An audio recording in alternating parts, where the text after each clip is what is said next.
Volodymyr Zelensky a fait le voyage jusqu'à Munich pour participer à la conférence sur la sécurité où l'essentiel des débats concerne la crise ukrainienne.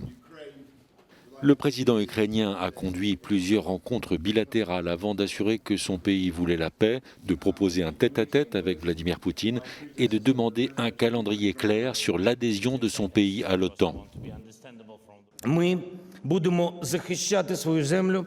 Nous allons protéger notre pays avec ou sans le soutien de nos partenaires, qui nous donnent des centaines de pièces d'armement contemporain ou 5000 casques.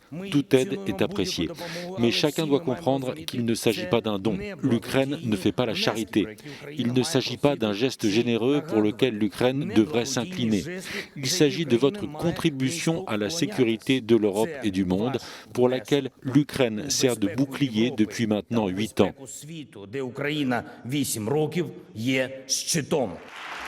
En cas d'invasion de l'Ukraine, Kamala Harris a rappelé les sanctions qui seraient mises en place. Nous imposerons des sanctions financières et des contrôles à l'exportation de grande envergure.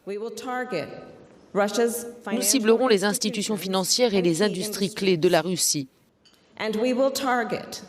Et nous viserons ceux qui sont complices et ceux qui aident et encouragent cette invasion non provoquée.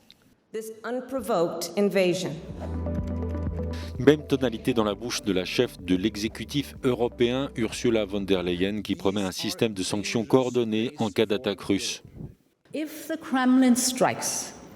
Si le Kremlin frappe, nous pouvons imposer des coûts élevés et de graves conséquences sur les intérêts économiques de Moscou. La pensée dangereuse du Kremlin, qui vient tout droit d'un sombre passé, peut coûter à la Russie un avenir prospère. Absente du sommet de Munich, la Russie a pu compter sur son allié chinois pour la défendre. Le numéro 1 de la diplomatie chinoise, Wang Yi, estime que les inquiétudes russes vis-à-vis de l'Ukraine doivent être respectées.